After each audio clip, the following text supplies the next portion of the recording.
Meus irmãos e irmãs, sejam bem-vindos para esse nosso 14º bloco de nossas reflexões sobre a liturgia da palavra na celebração da Santa Missa.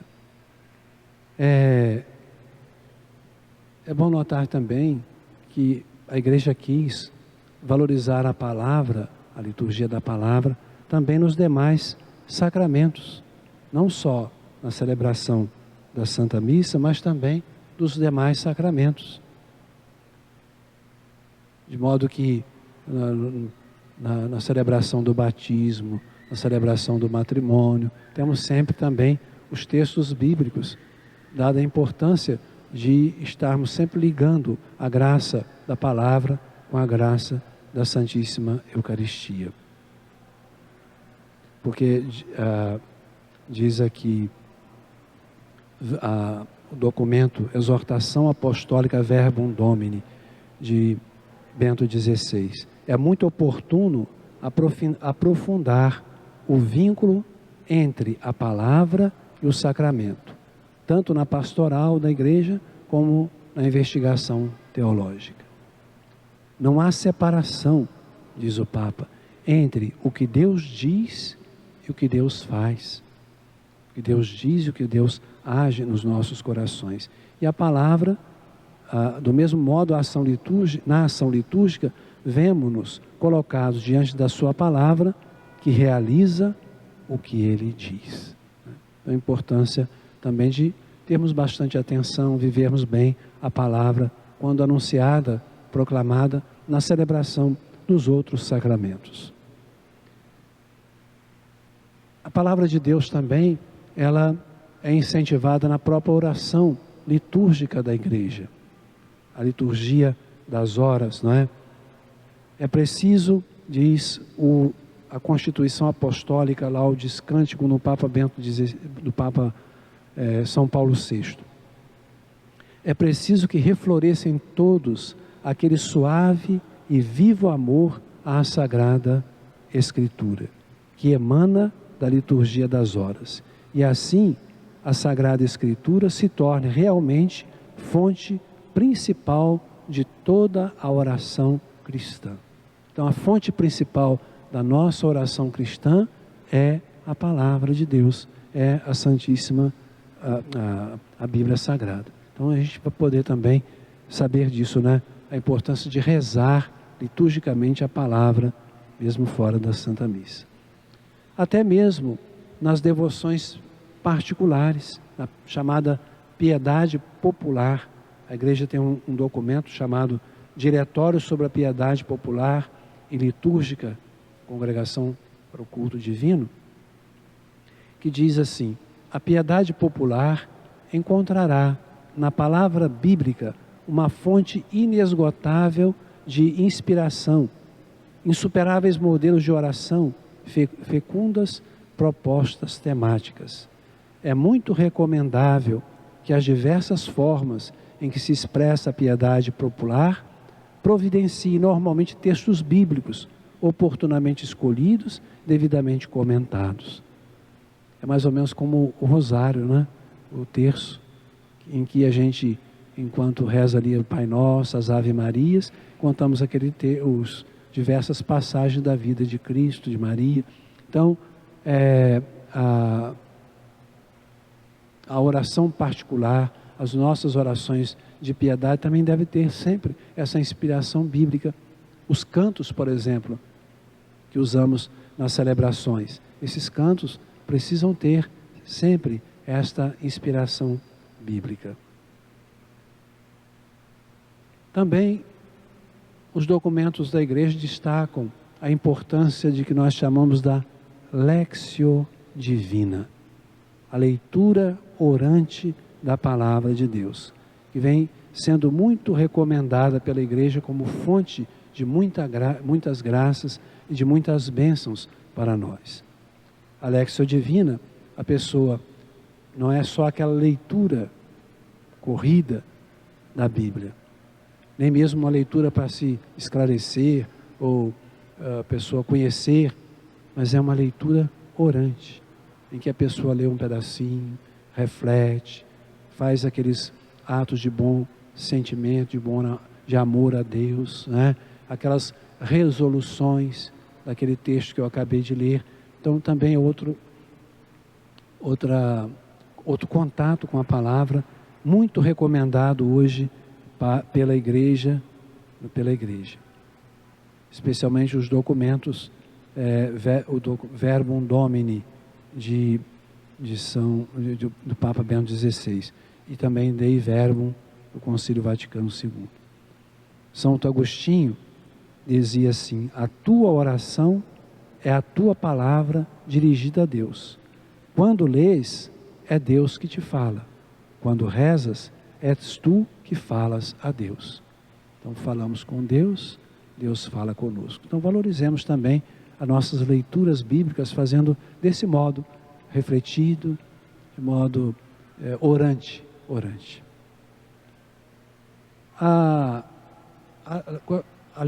As leituras bíblicas, elas também são objeto de uma indulgência da igreja.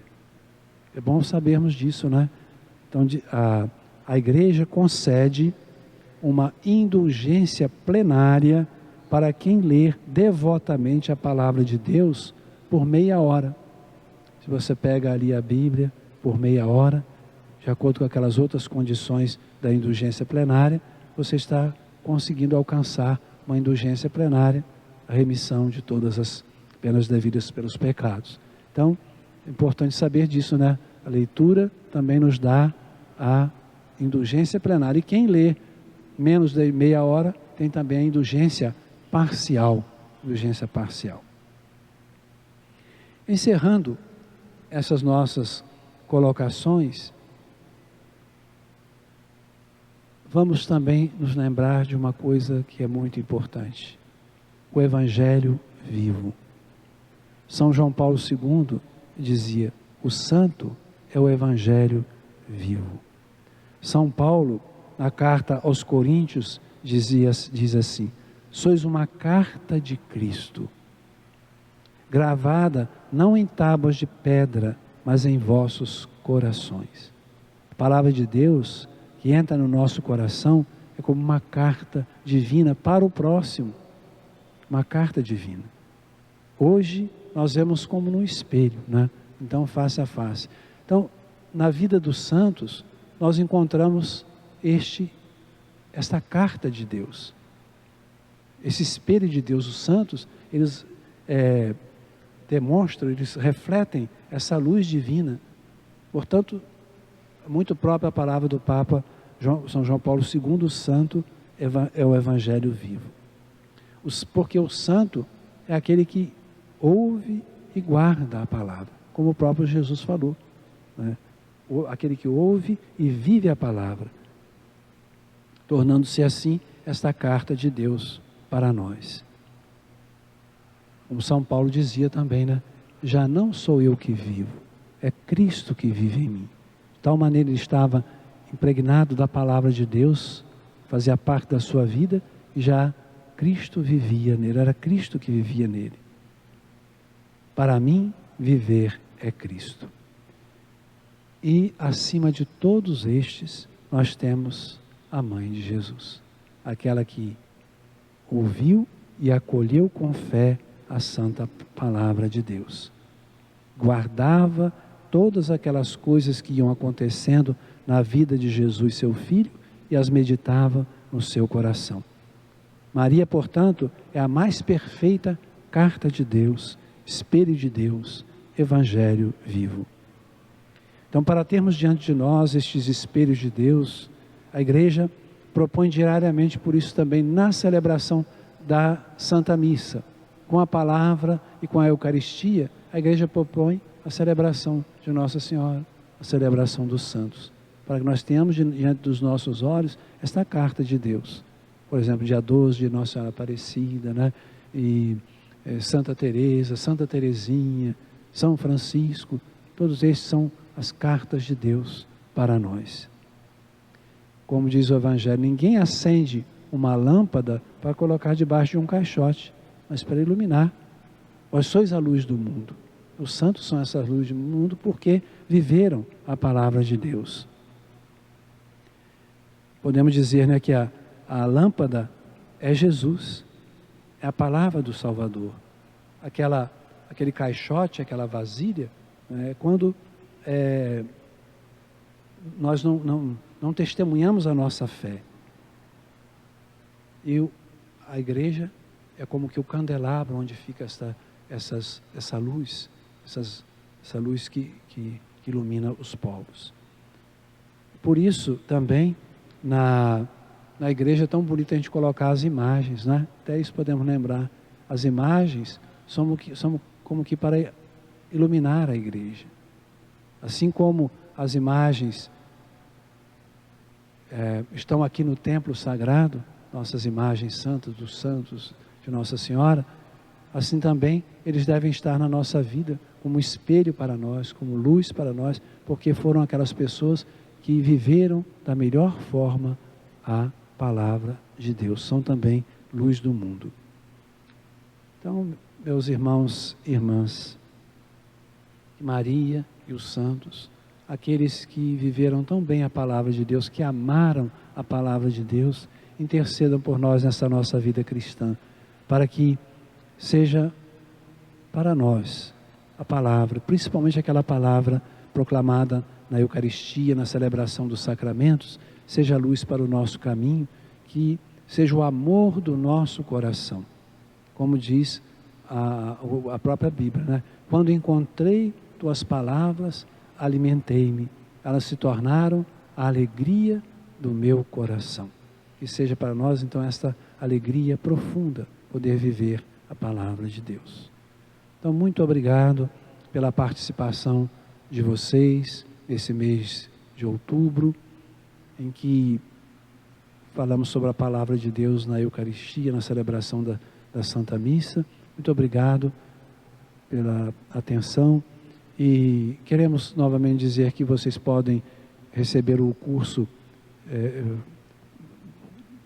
pedindo ao nosso irmão Luiz, que nos acompanhou nesta caminhada, através da internet, vocês podem ter o curso completo nas suas casas.